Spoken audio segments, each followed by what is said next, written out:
hunda dursee waaqni akka hunda dandeenyu nu taasisee asiin nu ga'uu isaatiin Waaqayyo haadha isaa wajjin haa galatoomu jedha.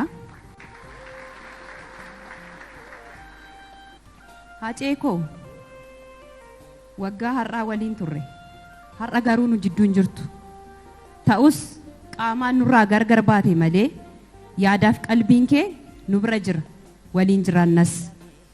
Keessummoonni kabajamtoonni, abbootiin amantii, uummanni biyya keessaaf biyya alaa, hiriyoonni Acee biyya keessaaf biyya alaa, qeerroowwanii fi qarreewwan akkasumas daa'imman hundi gaddi keessan gadda keenya jettanii nu cinaa dhaabbachuun aantummaa keessan nutti argisiistan hundi maqaa abbaa warraa koo goota jaalalaa, gooticha abbaa dhugaa fakkeessuu fi fakkaachuu hin dandeenyeen artiist Hacaaluu Hundeessaatiin galatoomaan jedha.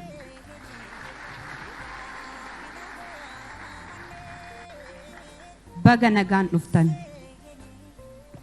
Acee koo akkuma atuu jette siif jiraadhee du'uun koo egaa waan hin oolle gaariif ammeenya kee waliisaan wallaalee kan si dinqu anwaalama dhabduun ta'e kanan gaabbu kan na aarsu bifa tokkoon meeqan du'e.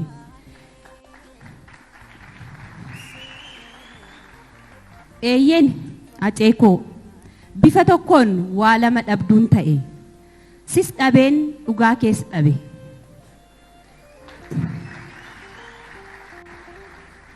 Dhugaan kee waaqaa fi micayyoo si bira jirtu qofa bira jira. Kan si nyaattees kan si nyaachistees ishuma.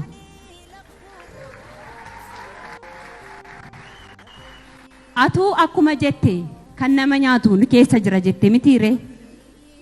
Acee koo ati hin duune hin duutus kan du'e warra si ajjeesne jedhanii yaadan seenaa hin qabne warra garaadhaaf buludha. Acee koo seenaan bara baraan si yaadata.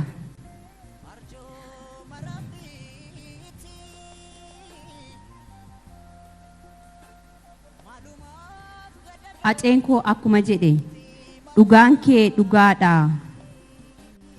Mul'atee ifa jira. Haqa kee hinaalu beeka si miidheera. Si dhabee jiraachuun hedduu namii turre dhiifama naan godhin waa tokko siinulli. Dhugaan kee mul'atee ifa jiraatus haqni kee ifa jiraatus kan dhokate yoo ta'us gaafa Rabbi jedhe ba'uunsaa hin oolu. Kun immoo abdii kiyyaa fi abdii uummata keetiiti.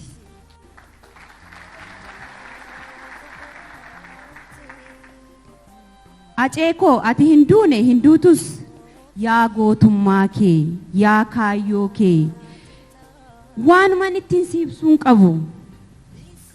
Yeroo mara waliin jiraanna. Ati anaaf biyya fagoo deemteetta. Yaadaa fi qalbiin kee nu waliin jiraata. Gaaffii wabii, gaaffii milkii keessattuu kan giiftii deebii dhabullee ijaan si arguu baatanillee yaadaaf qalbiin si waliin jiraatu.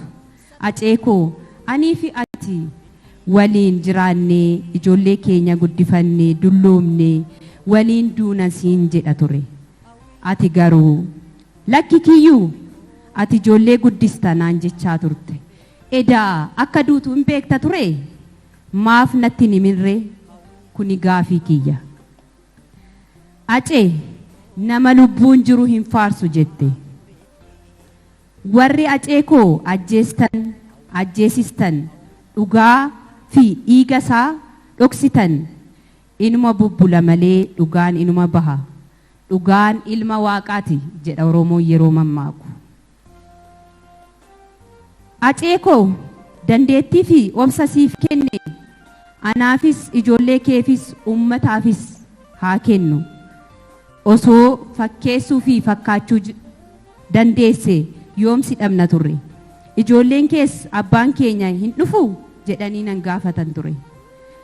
Acee maallee akkan maaliin si madaalu maaliin si ibsu ati anaaf ijoollummaa koo mana barumsaa koo beekaa koo jiruu koo waan hunda kooti namni kana hunda dhabee akkamiin jiraachuu danda'are gaafii deebiin qabu.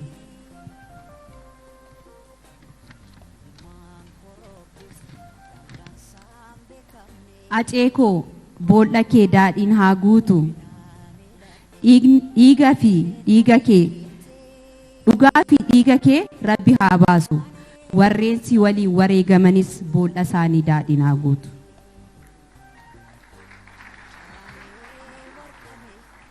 Akka imaanaatti kanuun uummata kootiif dabarsu namoonni biyya keessaa biyya alaa maqaa isaatiin daldaltan gara barbaaddanitti ooftan kana dhaabaa warri yeroo inni lubbuun jiru diina isaa taatanii amma immoo fira isaa fakkaattan of duuba deebi'aa of ilaalaa.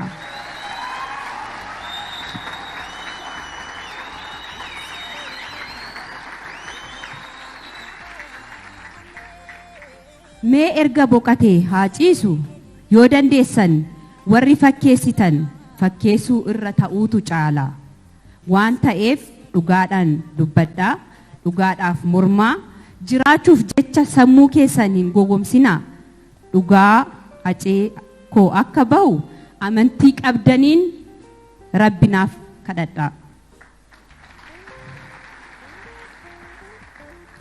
Egaa hundi keenya akka namaatti akka lammiitti maqaa acee hojii acee seenaadhaa ol akka jiraatuuf hundi keenya dirqama lammummaa haa baanu. Galatooma.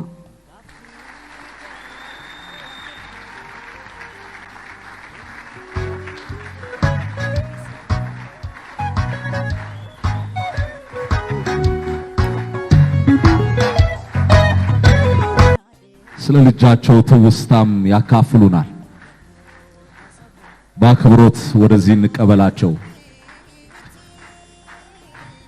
የጀግና አባት አቀባበል እንስጣቸው።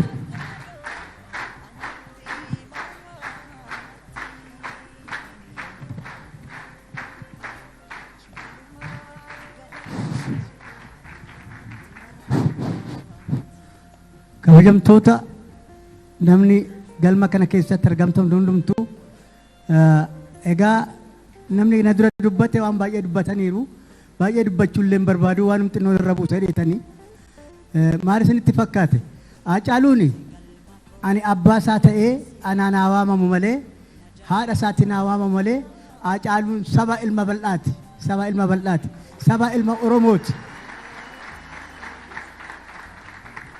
Haacaaluun ilma Oromooti malee ilma koo ilma hundeessaa bichee miti ilma hundeessaa bichaa miti. Maalin wanta amma Oromoon maksa tokko qaba haadha warraa fi abbaa warraa laga tokko waraabaa jedha. Waan ishiin amma dubbattee waan ishiin kaaftee deebite dhageessaniittu. Ijaa kanaa egaa kun dhuguma ijaa kanaa waan Haacaaluu jirtu miti akkuma Haacaaluu jirti ishiinis ijoolleen ishiin immoo kan ishiin amma deesse ijoollee sadii qabaa. Ijoolleen isaas immoo akka Haacaaluutti akka guddattu akka Haacaaluutti akka baatu homaa waa tokko shakkiin qaban. Ijaa kanaa yaa saba galma kana keessatti argamtan waan biraa miti waan baay'een dubbadhu baay'ee dubbachuullee man danda'a barbaacha isaan qabu. Wanti nani jedhu namni saba kana galma kana keessatti argame hundumtuu duubaa keessatti ayyaana qaba. Ayyaana keessan naa kadhadhaa nama mucaa koo galaafate akka gumaa mucaa kootii goodaatti namne.